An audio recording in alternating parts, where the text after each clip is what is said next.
Hi friends, welcome to Mani food court Tamil. இன்றைக்கி நம்ம என்ன பார்க்க போகிறோன்னா மரவள்ளிக்கிழங்கு புட்டு. ஃபஸ்ட்டு அதுக்கு மரவள்ளிக்கிழங்கை தோல் நீக்கி நல்லா திருவி எடுத்துக்கோங்க. அதோட கொஞ்சம் அரிசி மாவை ஆட் பண்ணிக்கோங்க.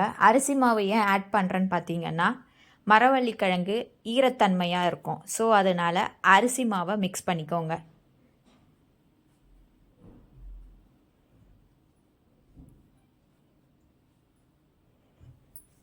இந்த மாதிரி ஃபுல்லாக மிக்ஸ் பண்ணி எடுத்துக்கோங்க. தென் அதை மிக்ஸி ஜாரில் சேர்த்து நல்லா கொரகொரப்பாக அரைச்சி எடுத்துக்கோங்க.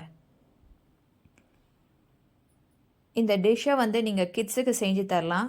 ஸ்கூல்லேருந்து ஈவினிங் வந்ததும் ஒரு ஸ்நாக்ஸ் ரெசிபி மாதிரி நீங்கள் செஞ்சு தரலாம். நல்லா விரும்பி சாப்பிடுவாங்க.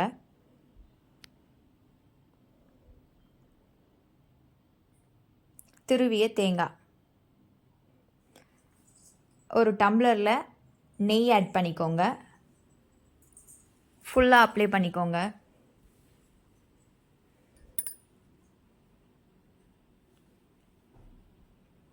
கொஞ்சமாக திருவிய தேங்காய், நெக்ஸ்ட்டு நம்ம அரைச்சி வச்சுருக்க மரவள்ளிக்கிழங்கு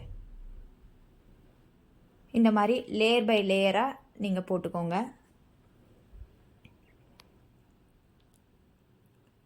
நல்லா ஹெல்த்தியான டிஷ். ஸோ ட்ரை பண்ணி பாருங்கள். ட்ரை பண்ணி பார்த்துட்டு எப்படி வந்துச்சுன்ட்டு கமெண்ட் பண்ணுங்கள்.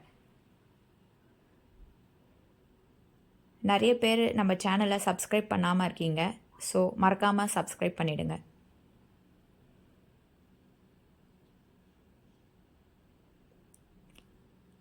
இதை ரெடி பண்ணுறதுக்குள்ளே ஒரு சைடு இட்லி குண்டானில் தண்ணி ஊற்றி ஒரு 5 மினிட்ஸ் கொதிக்க வச்சு சிம்மில் வச்சுடுங்க. நம்ம ரெடி பண்ணதை இட்லி குண்டானில் வச்சு ஒரு 10 மினிட்ஸ் சிம்லேயே வச்சு நல்லா வேக வச்சுடுங்க.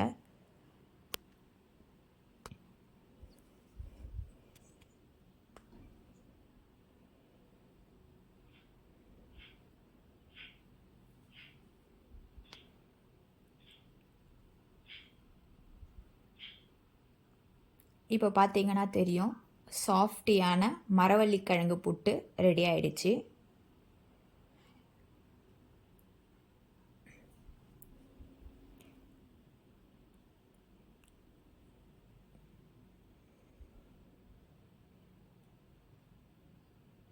கொஞ்சமாக நெய் ஆட் பண்ணிக்கோங்க.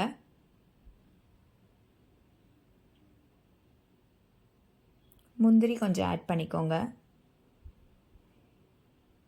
புட்டுன்றதுனால மறக்காமல் சுகரோ இல்லை பனவெல்லம், கருப்பட்டி எது வேணாலும் நீங்கள் ஆட் பண்ணிக்கலாம். ஓகே ஃப்ரெண்ட்ஸ், இந்த வீடியோ உங்களுக்கு பிடிச்சிருந்துன்னா லைக் பண்ணுங்கள், ஷேர் பண்ணுங்கள், மறக்காமல் சப்ஸ்கிரைப் பண்ணிடுங்க. தேங்க்ஸ் ஃபார் வாட்சிங்.